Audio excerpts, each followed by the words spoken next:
ይህ እንግዲህ የታክስ ስሌቶች ላይ ስህተቶች ሊያጋጥሙ ይችላሉ። እነዚህ ስህተቶች ሲከሰቱ ሊታረሙበት የሚችሉ መንገዶች አሉ። ይህንን ጉዳይ በሁለት መንገድ ማየት እንችላለን። አንደኛው የታክስ ስሌት በታክስ ባለስልጣኑ የሚሰጥ የታክስ ስሌት አለ።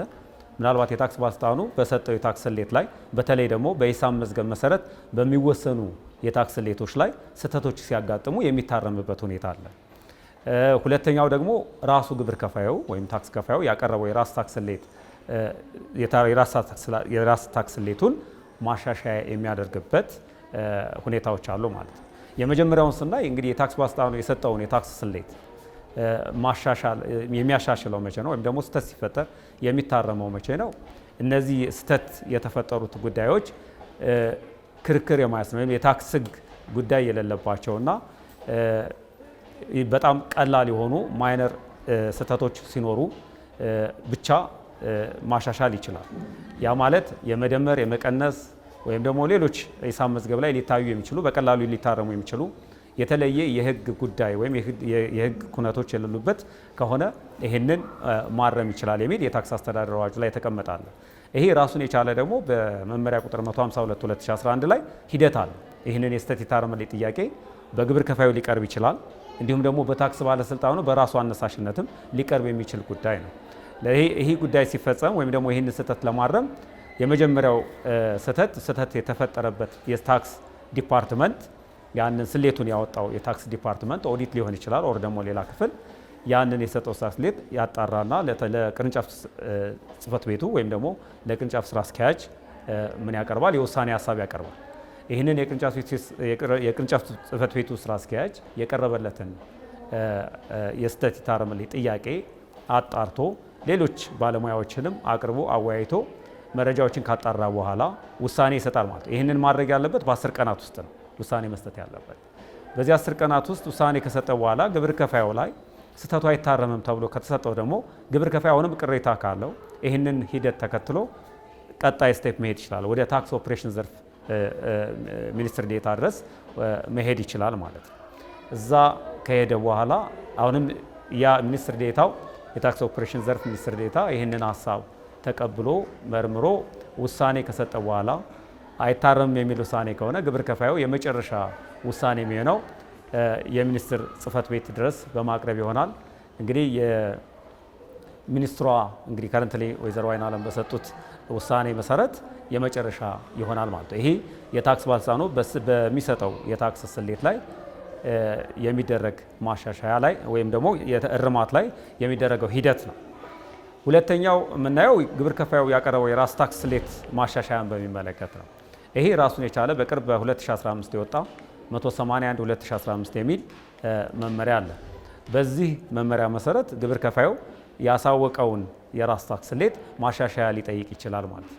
ይህም በግልጽ እዛው ላይ የተቀመጠው የአመዘጋገብ ስህተት ሲኖር እንዲሁ የተዘለለ ገቢ ሲኖር ራሱ በራሱ ፋይንዲንግ ያገኛቸው ታክስ ከፋዩ ስህተቶች ሊታረሙ የሚችሉ በመመሪያው ላይ የተዘረዘሩ ጉዳዮች ሲሆኑ እነሱን ስህተት ይታረምልኝ ብሎ መጠየቅ የሚችል መሆኑን መመሪያው ያስቀምጣል።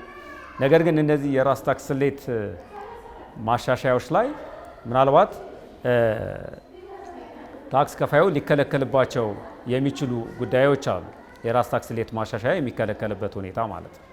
የራስ ታክስ ስሌት ማሻሻያ የሚከለከልበት ሁኔታ አንደኛው የታክስ ኦዲት ወይም ደግሞ የኢንቨስቲጌሽን ኦዲት ውሳኔ ከተሰጠ በኋላ የሚቀርብ የራስ ታክስ ስሌት ማሻሻያ ተቀባይነት ያለውም ማሻሻያ ይህ ጥያቄ ሊቀርብ አይችልም ማለት ነው።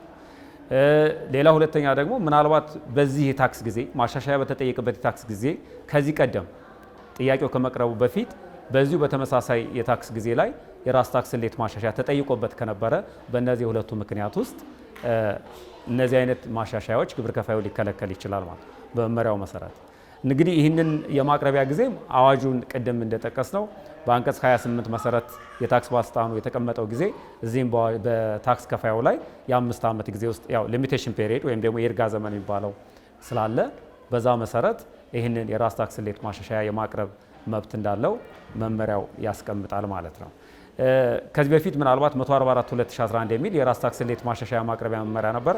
እዛ ላይ በኦዲት ሂደት ውስጥም ያሉ ግብር ከፋዮች የራስ ታክስ ስሌት ማሻሻያቸውን ማቅረብ አይችሉም የሚል ይከለክል ነበረ። አሁን ግን በዚህ መመሪያ ላይ ግብር ከፋዩ ማወቅ ያለበት በኦዲት ሂደትም ቢሆን የራስ ታክስ ስሌት ማሻሻያ ታክስ ከፋዩ የማቅረብ መብት እንዳለው አውቆ ይህንን የሚሻሻሉ ነገሮች በመመሪያው የተዘረዘሩ ጉዳዮች ሲገጥመው ማሻሻያውን ማድረግ የሚችል መሆኑን በእግረ መንገድ ማንሳት ያስፈልጋል ማለት ነው። አጠቃላይ እንግዲህ የስህተት ይታረምልኝ ጥያቄ በሁለቱም ሳይድ በዚህ መንገድ ማየት ይቻላል ማለት ነው።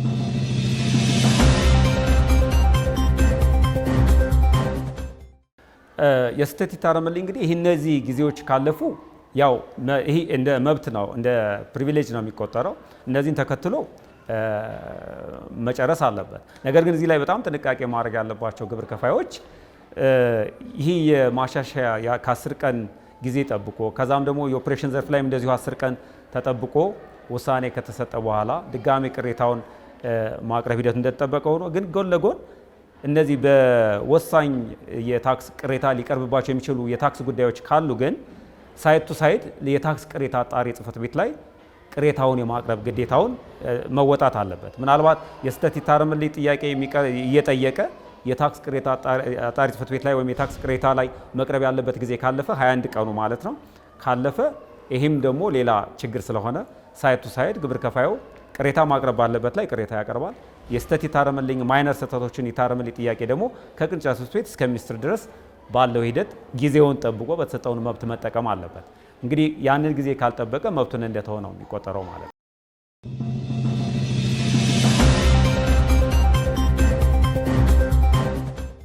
እንግዲህ ከዚህ ከግብር ከፋዮች ጋር ማወቅ ያለባቸው አክቹዋሊ የታክስ ማሻሻያ ማድረግ ወይም ደግሞ የራስ ታክስ ስሌት ማሻሻያ ማድረግ የሚችል መሆኑን ብዙ ግብር ከፋይ ላይገነዘብ ይችላል።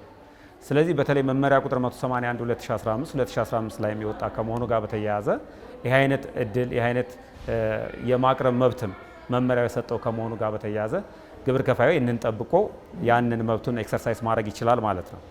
ሁለተኛው ደግሞ ግብር ከፋዩ የሂሳብ መዝገቡን የመያዝ ግዴታ አለበት። እንግዲህ በተለይ የፌዴራል ግብር ከፋዮች የሂሳብ መዝገብ የመያዝ ግዴታ አለባቸው።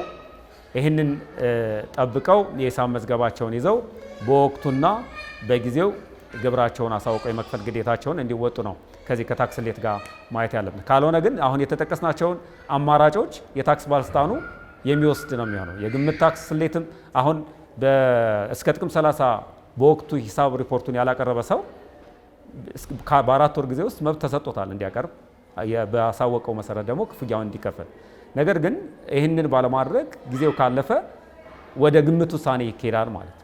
ስለዚህ እንዲህ አይነት ነገሮች ከሂሳብ መዝገብ ወጥን ወደ ግምት ሲካሄድ ደግሞ ራሱን የቻለ በግብር ከፋዩ ላይ የሚያመጣው ጫና በታክስ ባለስልጣኑ ከአገልግሎት ጥያቄም ጋር በተያያዘ ትልቅ ችግር ስለሆነ እንዲህ አይነት ነገሮችን በሕጉ መሰረት የሂሳብ መዝገቡን ጠብቆ እንዲሄድ ማድረግ ያስፈልጋል ማለት ነው።